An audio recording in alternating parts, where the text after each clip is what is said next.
Welcome back to O'Clock in the Journal, where mysteries unfold one story at a time. Today, we present The Black Pearl by Maurice Leblanc, a tale from the legendary collection Arsène Lupin, Gentleman-burglar. Prepare yourself for a thrilling case of murder, disguise, and a vanished gem, all woven together by the unmatched cunning of Lupin himself. Let the mystery begin. A violent ringing of the bell awakened the concierge of number 9, Avenue Hoche. She pulled the door string, grumbling. "I thought everybody was in. It must be 3 o'clock. Perhaps it is someone for the doctor," muttered her husband. At that moment, a voice inquired, "Dr. Harrell, what floor?" "3rd floor, left. But the doctor won't go out at night." "He must go tonight." The visitor entered the vestibule, ascended to the 1st floor, the 2nd, the 3rd, and without stopping at the doctor's door, he continued to the 5th floor. There he tried 2 keys. One of them fitted the lock. "Ah, good," he murmured. "That simplifies the business wonderfully. But before I commence work, I had better arrange for my retreat. Let me see. Have I had sufficient time to rouse the doctor and be dismissed by him? Not yet. A few minutes more." At the end of 10 minutes, he descended the stairs, grumbling noisily about the doctor. The concierge opened the door for him and heard it click behind him, but the door did not lock, as the man had quickly inserted a piece of iron in the lock in such a manner that the bolt could not enter. Then, quietly, he entered the house again, unknown to the concierge. In case of alarm, his retreat was assured. Noiselessly, he ascended to the 5th floor once more. In the antechamber, by the light of his electric lantern, he placed his hat and overcoat on one of the chairs, took a seat on another, and covered his heavy shoes with felt slippers.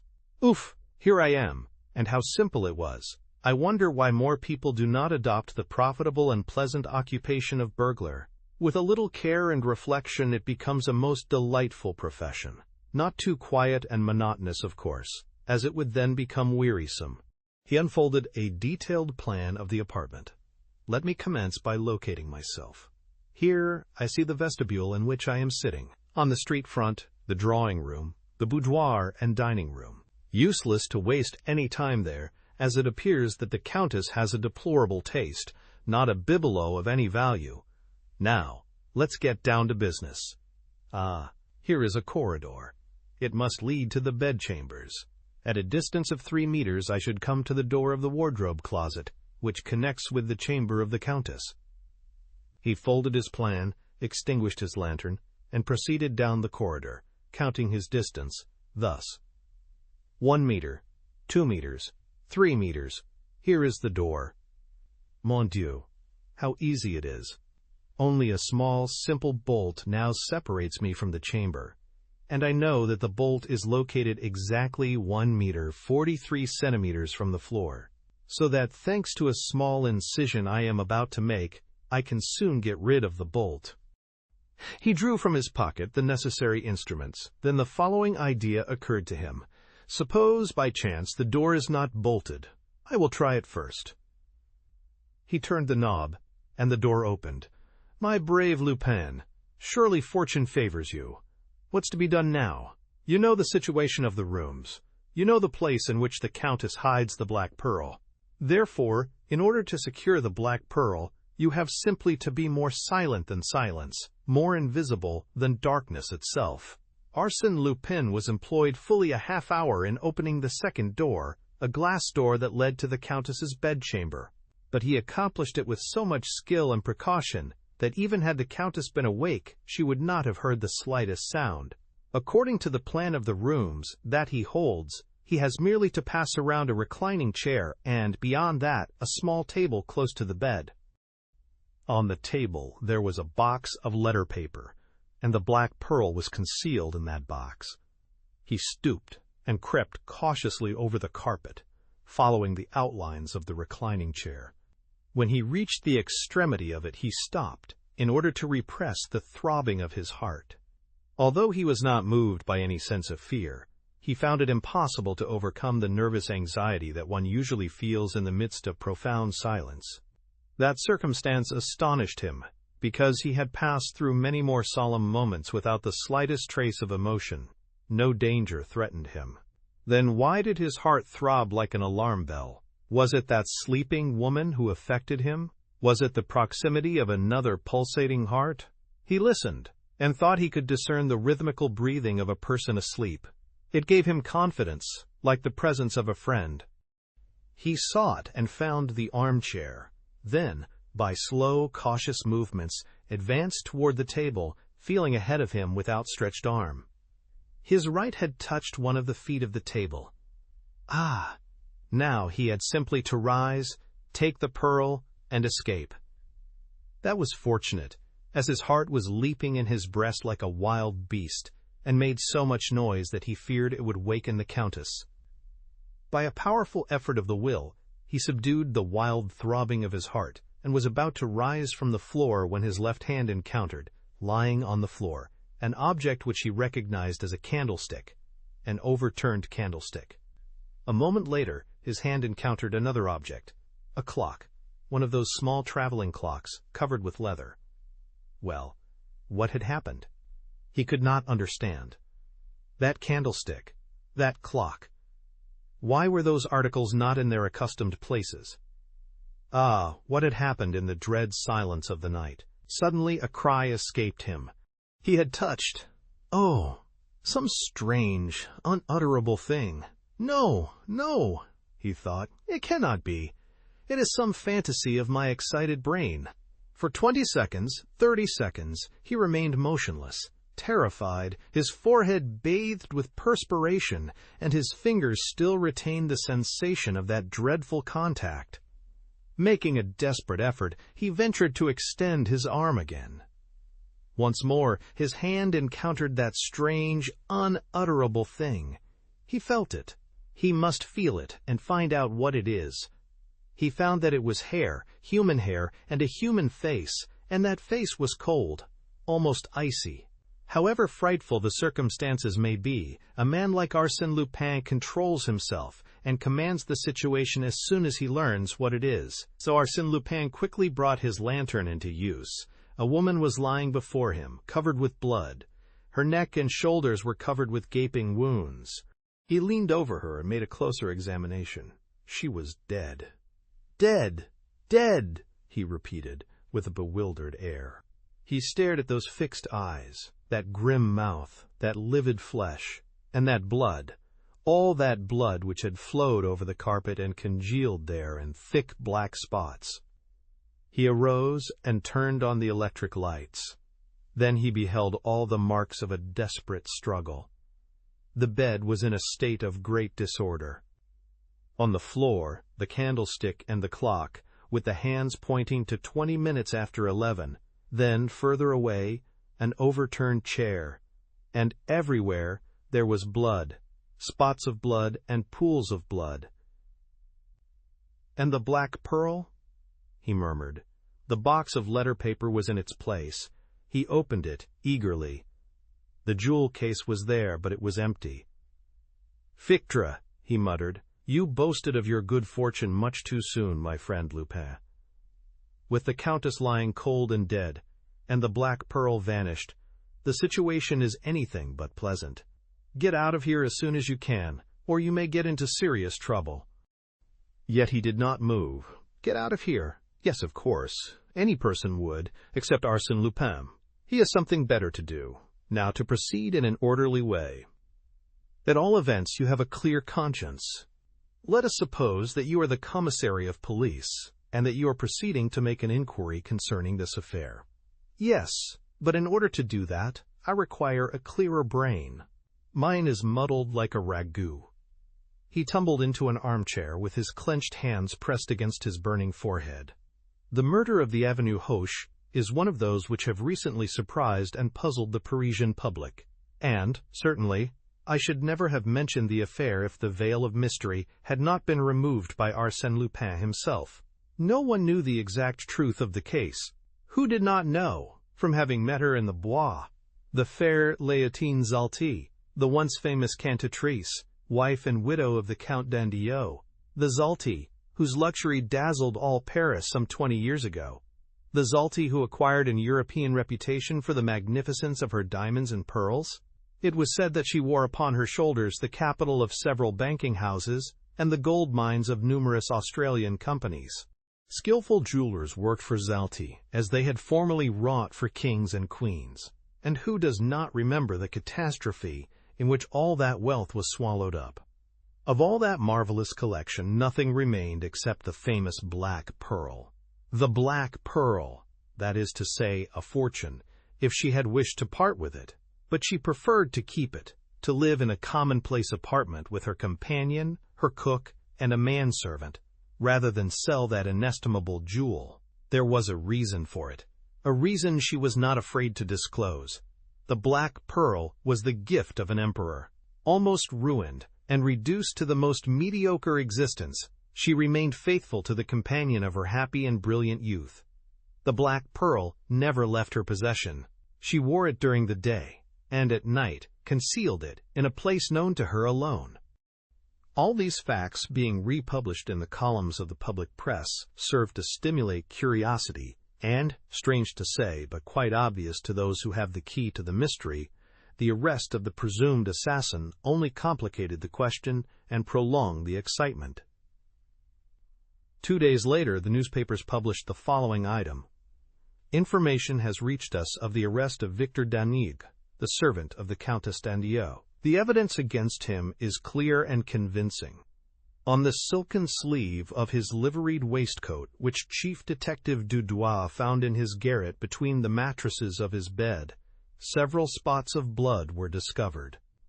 In addition, a cloth-covered button was missing from that garment, and this button was found beneath the bed of the victim. It is supposed that after dinner, in place of going to his own room, Danègre slipped into the wardrobe closet, and through the glass door had seen the Countess hide the precious black pearl.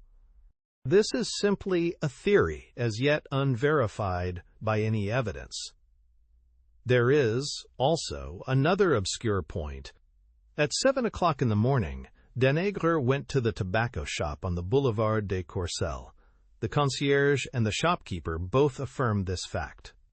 On the other hand, the Countess' companion and cook, who sleep at the end of the hall, both declare that, when they arose at 8 o'clock, the door of the antechamber and the door of the kitchen were locked. These two persons have been in the service of the Countess for 20 years and are above suspicion. The question is, how did Danègre leave the apartment? Did he have another key? These are matters that the police will investigate. As a matter of fact, the police investigation threw no light on the mystery. It was learned that Victor Danègre was a dangerous criminal, a drunkard, and a debauchee. But, as they proceeded with the investigation, the mystery deepened and new complications arose. In the first place, a young woman, Mademoiselle de Sincleves, the cousin and sole heiress of the Countess, declared that the Countess, a month before her death, had written a letter to her, and in it described the manner in which the black pearl was concealed. The letter disappeared the day after she received it. Who had stolen it? Again, the concierge related how she had opened the door for a person who had inquired for Dr. Harel. On being questioned, the doctor testified that no one had rung his bell. Then who was that person? An accomplice? The theory of an accomplice was thereupon adopted by the press and public, and also by Ganimard, the famous detective. Lupin is at the bottom of this affair, he said to the judge. Bah! Exclaimed the judge. You have Lupin on the brain. You see him everywhere. I see him everywhere because he is everywhere. Say rather that you see him every time you encounter something you cannot explain. Besides, you overlook the fact that the crime was committed at 20 minutes past 11 in the evening, as is shown by the clock, while the nocturnal visit, mentioned by the concierge, occurred at 3 o'clock in the morning. Officers of the law frequently form a hasty conviction as to the guilt of a suspected person and then distort all subsequent discoveries to conform to their established theory. The deplorable antecedents of Victor Danègre, habitual criminal, drunkard and rake, influenced the judge, and despite the fact that nothing new was discovered in corroboration of the early clues, his official opinion remained firm and unshaken. He closed his investigation and, a few weeks later, the trial commenced. It proved to be slow and tedious. The judge was listless, and the public prosecutor presented the case in a careless manner. Under those circumstances, Denegre's counsel had an easy task. He pointed out the defects and inconsistencies of the case for the prosecution, and argued that the evidence was quite insufficient to convict the accused. Who had made the key, the indispensable key without which Denegre, on leaving the apartment, could not have locked the door behind him? Who had ever seen such a key, and what had become of it? Who had seen the assassin's knife, and where is it now? In any event, argued the prisoner's counsel, the prosecution must prove, beyond any reasonable doubt, that the prisoner committed the murder. The prosecution must show that the mysterious individual who entered the house at 3 o'clock in the morning is not the guilty party. To be sure, the clock indicated 11 o'clock. But what of that? I contend that proves nothing. The assassin could turn the hands of the clock to any hour he pleased, and thus deceive us in regard to the exact hour of the crime. Victor Denegre was acquitted. He left the prison on Friday about dusk in the evening, weak and depressed by his 6 months' imprisonment. The inquisition, the solitude, the trial, the deliberations of the jury combined to fill him with a nervous fear. At night, he had been afflicted with terrible nightmares and haunted by weird visions of the scaffold. He was a mental and physical wreck. Under the assumed name of Anatole Dufour, he rented a small room on the heights of Montmartre, and lived by doing odd jobs wherever he could find them. He led a pitiful existence. 3 times he obtained regular employment, only to be recognized and then discharged. Sometimes he had an idea that men were following him, detectives no doubt, who were seeking to trap and denounce him. He could almost feel the strong hand of the law clutching him by the collar. One evening, as he was eating his dinner at a neighboring restaurant, a man entered and took a seat at the same table. He was a person about 40 years of age and wore a frock coat of doubtful cleanliness. He ordered soup, vegetables, and a bottle of wine.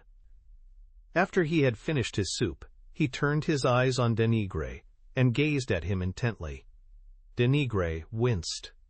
He was certain that this was one of the men who had been following him for several weeks. What did he want? Denegre tried to rise but failed.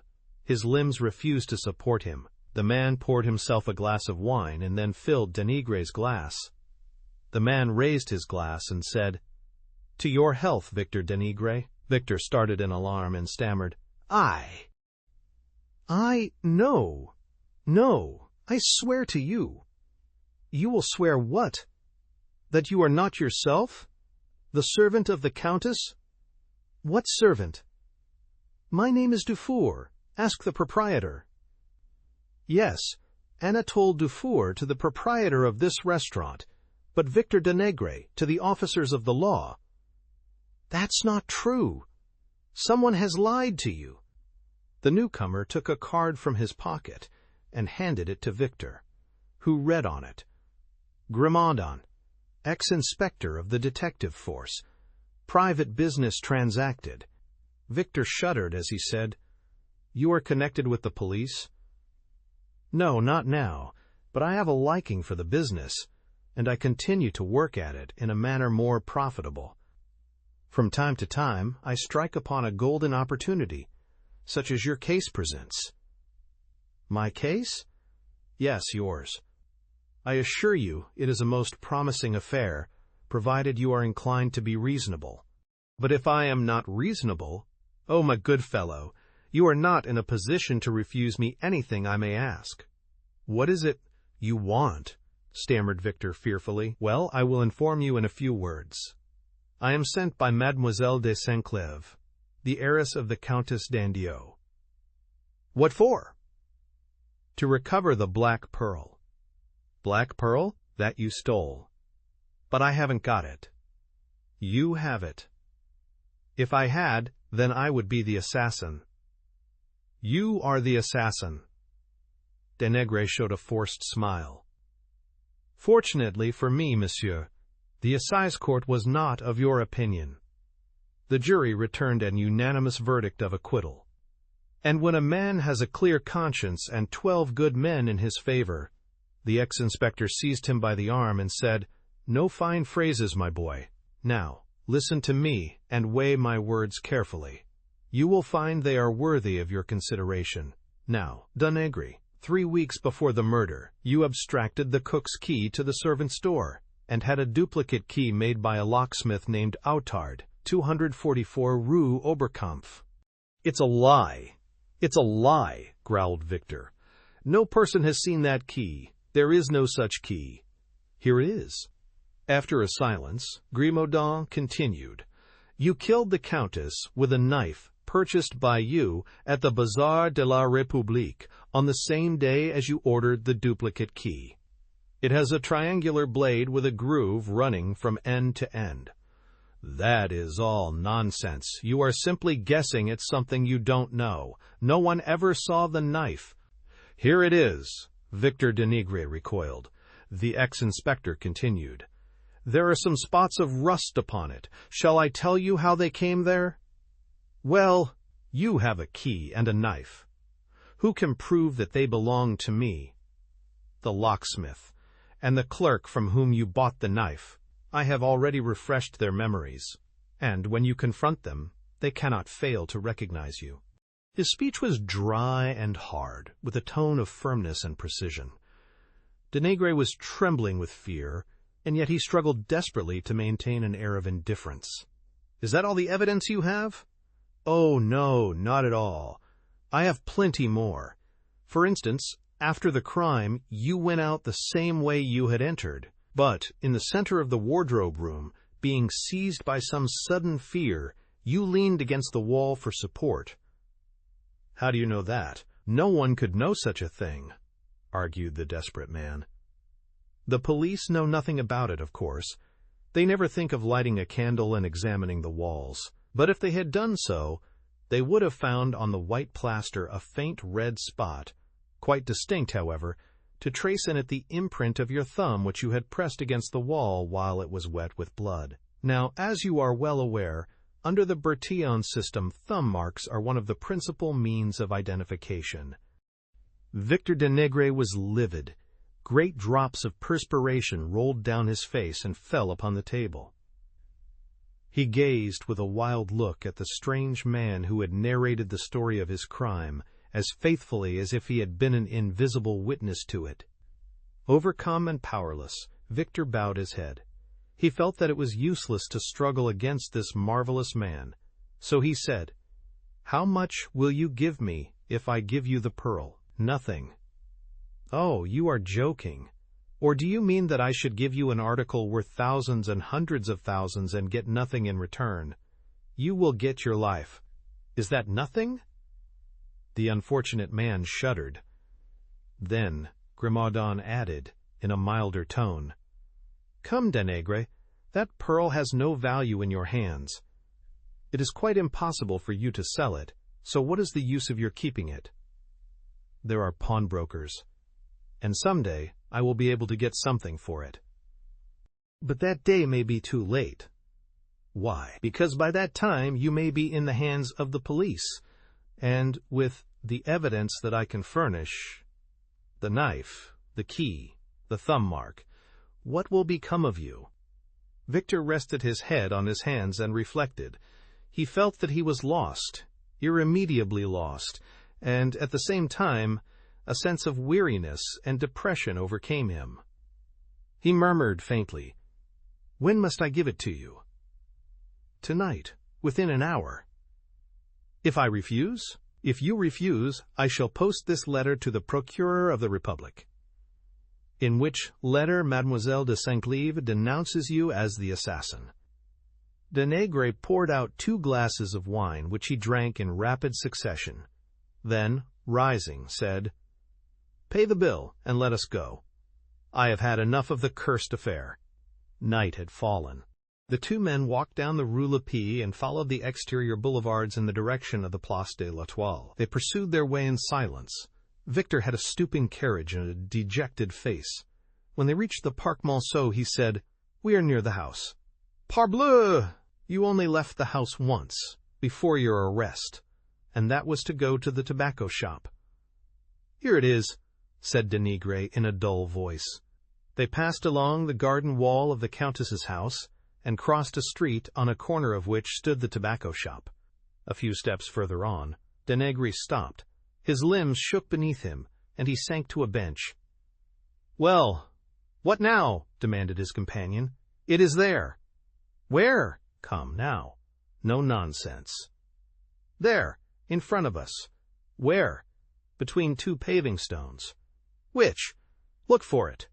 "Which stones?" Victor made no reply. "Ah, I see," exclaimed Grimaudan. "You want me to pay for the information." "No, but I'm afraid I will starve to death." "So! That is why you hesitate. Well, I'll not be hard on you. How much do you want?" "Enough to buy a steerage pass to America." "All right. And 100 francs to keep me until I get work there." "You shall have 200. Now speak." "Count the paving stones to the right from the sewer hole." "The pearl is between the 12th and 13th. "In the gutter?" "Yes, close to the sidewalk." Grimaudan glanced around to see if anyone were looking. Some tram cars and pedestrians were passing. But, bah, they will not suspect anything. He opened his pocket knife and thrust it between the 12th and 13th stones. "And if it is not there," he said to Victor, "it must be there unless someone saw me stoop down and hide it." Could it be possible that the black pearl had been cast into the mud and filth of the gutter to be picked up by the first comer? The black pearl. A fortune. "How far down?" he asked. "About 10 centimeters. He dug up the wet earth. The point of his knife struck something. He enlarged the hole with his finger. Then he abstracted the black pearl from its filthy hiding place. "Good! Here are your 200 francs. I will send you the ticket for America." On the following day, this article was published in the Echo de France and was copied by the leading newspapers throughout the world. Yesterday, the famous black pearl came into the possession of Arsène Lupin, who recovered it from the murderer of the Countess d'Andillot. In a short time, facsimiles of that precious jewel will be exhibited in London, St. Petersburg, Calcutta, Buenos Aires, and New York. Arsène Lupin will be pleased to consider all propositions submitted to him through his agents. "And that is how crime is always punished and virtue rewarded," said Arsène Lupin after he had told me the foregoing history of the Black Pearl. "And that is how you, under the assumed name of Grimaudan, ex-inspector of detectives, were chosen by fate to deprive the criminal of the benefit of his crime." "Exactly. And I confess that the affair gives me infinite satisfaction and pride. The 40 minutes that I passed in the apartment of the Countess d'Andillot, after learning of her death, were the most thrilling and absorbing moments of my life. In those 40 minutes, involved as I was in a most dangerous plight, I calmly studied the scene of the murder and reached the conclusion that the crime must have been committed by one of the house servants. I also decided that in order to get the pearl, that servant must be arrested, and so I left the wainscot button. It was necessary also for me to hold some convincing evidence of his guilt, so I carried away the knife which I found upon the floor, and the key which I found in the lock. I closed and locked the door, and erased the finger marks from the plaster in the wardrobe closet. In my opinion, that was one of those flashes of genius, I said, interrupting, of genius, if you wish, but, I flatter myself, it would not have occurred to the average mortal. To frame, instantly, the two elements of the problem, an arrest and an acquittal, to make use of the formidable machinery of the law to crush and humble my victim, and reduce him to a condition in which, when free, he would be certain to fall into the trap I was laying for him. Poor devil, do you say? Victor Denegre, the assassin! He might have descended to the lowest depths of vice and crime if he had retained the Black Pearl. Now he lives! Think of that! Victor Denegre is alive. And you have the Black Pearl. He took it out of one of the secret pockets of his wallet, examined it, gazed at it tenderly, and caressed it with loving fingers, and sighed as he said, "What cold Russian prince, what vain and foolish Rajah may some day possess this priceless treasure? Or perhaps some American millionaire is destined to become the owner of this morsel of exquisite beauty that once adorned the fair bosom of Leontine Zalti, the Countess d'Andillot.